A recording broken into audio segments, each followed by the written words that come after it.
तो तुम्हारा कैरेक्टर भी कुछ ऐसा दिखता है? अगर हाँ तो इस वीडियो को पूरा देखने के बाद वो कुछ ऐसा दिख सकता है। तो अपना कैरेक्टर बनाने के लिए सीधे ही पेंसिल उठा के उसे बनाने मत लग जाओ। पहले थोड़ा बैठ के सोचो कि तुम्हें अपना कैरेक्टर किस तरह का बनाना है। तुम आइडिया लेने के लिए रेफरेंसेस का भी यूज कर सकते हो। लाइक तुम डीसी कॉमिक्स की तरह बनाना चाहते हो, एनिमे की तरह बनाना चाहते हो, डिज्नी 3D मूवीज की तरह, रिक एंड मॉर्टी की तरह, Adventure Time, Sam does art, cage, डॉवे जैसा, या अपने खुद के स्टाइल में बनाना चाहते हो। एक बार स्टाइल डिसाइड करने के बाद अब तुम्हें अपने कैरेक्टर की पर्सनैलिटी के बारे में सोचना है। इसे डिटेल में समझने के लिए मेरी इस वाली वीडियो को जाके देख लेना। देखो बस एक वीडियो के लिए भी तुम्हें अपने कैरेक्टर को 1000 बार तक भी ड्रॉ करना पड़ सकता है। इसलिए अपना कैरेक्टर बनाते वक्त ये 2-3 चीजें हमेशा ध्यान में रखना। पहला, एनिमे के जैसे या मिराबेल जैसे बाल बिल्कुल भी मत बनाना। अगर तुम्हारे बाल रियल लाइफ में भी घुंघराल हैं मेरी तरह, तो भी उन्हें थोड़ा सिंप्लीफाई करके ही बनाना, वरना इस तरह के बालों को एनिमेट करने में तुम्हारी, समझ रहे हो ना। दूसरी बात ये ध्यान में रखना कि हर चीज को 3D में बनाने की कोशिश करना। मैं किसी 3D सॉफ्टवेयर के बारे में बात नहीं कर रहा हूँ, बनाओ अपने नॉर्मल स्केचिंग ऐप में ही। बस अपने कैरेक्टर्स और सीन्स को बनाने से पहले एक 3D स्पेस में विजुअलाइज करो। यानी इसे एक फ्लैट सर्कल की जगह एक स्फीयर या एक बॉल की तरह कंसीडर करो। इसे बस एक फ्लैट चाइल्ड लाइनों के बॉक्स की जगह एक 3D क्यूब की तरह समझो। देखो किसी भी 2 डायमेंशनल सरफेस पे 3D ऑब्जेक्ट बनाने के लिए वॉल्यूम, फॉर्म, फोरशॉर्टिंग, शेप, पर्सपेक्टिव जैसी चीजों का इस्तेमाल होता है। अब क्योंकि ये काफी डिटेल टॉपिक है तो इसे किसी दूसरी वीडियो में तसल्ली से समझेंगे। तीसरी चीज ध्यान में रखना कि तुम्हें ना ही बिल्कुल रियलिस्टिक कैरेक्टर्स बनाने हैं और ना ही डिज्नी जैसे एकदम इमेजिनरी। तुम्हारे character somewhere in the middle stand करने चाहिए कि वो थोड़े कार्टूनिश भी हों और थोड़े रियल लाइफ से भी रिलेट करें।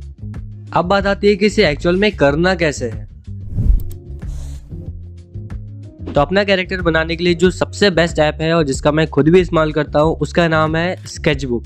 नहीं, ये कोई ऐप नहीं है, मैं तुम्हारी फिजिकल स्केचबुक के बारे में ही बात कर रहा हूँ। यार सच में जो फील पेपर में बनाने में आता है वो कभी डिजिटल स्क्रीन पे आ ही नहीं सकता है, अनलेस तुम्हारे पास 1 लाख रुपए का डिस्प्ले टैबलेट हो।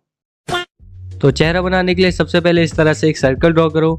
अब इस सर्कल के बीचों बीच इस तरह से 2 लाइंस ड्रॉ करो।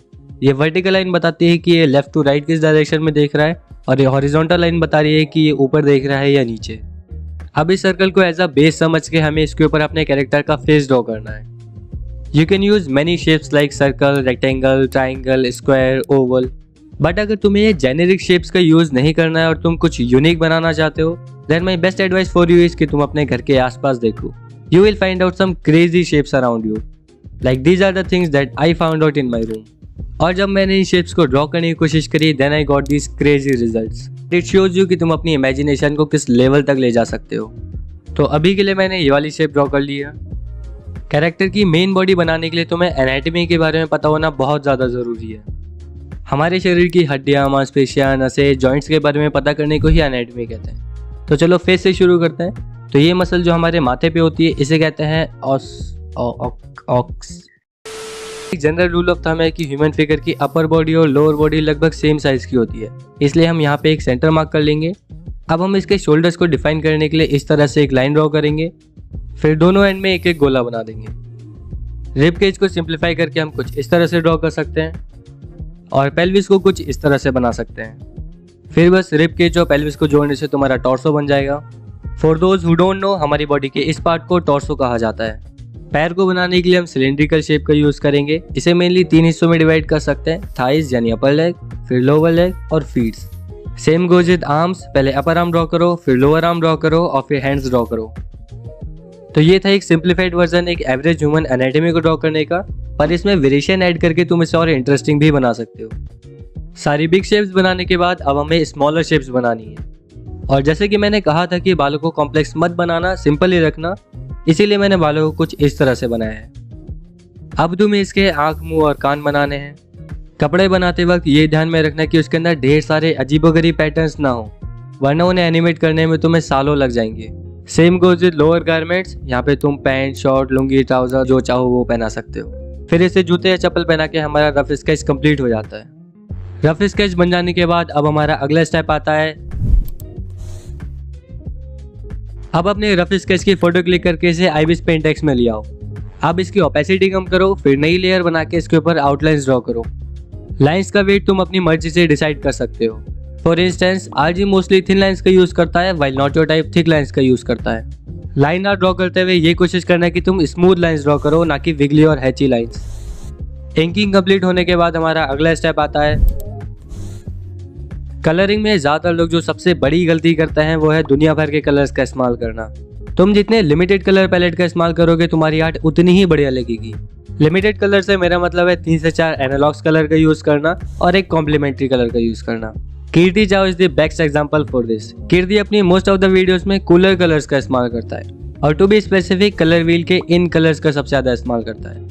मोर ओवर इसको और कॉन्ट्रास्ट देने के लिए और अपनी ऑडियंस की अटेंशन खींचने के लिए वो येलो कलर का इस्तेमाल करता है, जो कि इनका कॉम्प्लीमेंट्री कलर है। बेस्ट कलर पैलेट ढूंढने के लिए तुम इन वेबसाइट्स का इस्तेमाल कर सकते हो। जैसे यहाँ पे मैंने इन कैरेक्टर्स को पेंट करने के लिए अलग अलग कलर पैलेट्स का यूज़ करा है।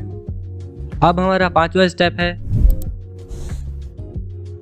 सबसे पहले तुम्हें एक लाइट सोर्स को डिफाइन करना है। जैसे यहाँ पे मैंने लेफ्ट साइड पे लाइट सोर्स को एज्यूम किया है, फिर उसे ही ध्यान में रख के तुम्हें शेडोज और हाईलाइट्स पेंट करनी है।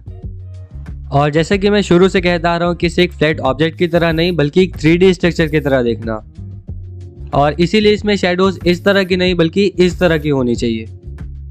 पर हाँ, हाईलाइट्स को मिनिमली रखना, क्योंकि अगर तुम शेडोज और हाईलाइट्स दोनों के ही बहुत ज़्यादा कर दोगे तो वो काफ़ी अजीब सा दिखाई देगा। फिर इसी तरह से पूरे कैरेक्टर को शेड कर दो और लो, बन गया तुम्हारा कैरेक्टर। हम 50K के बहुत करीब है, तो साल के पूरे होने से पहले प्लीज़ करवा देना। अपना कैरेक्टर बना के मुझे इंस्टाग्राम पे टैग करना मत भूलना।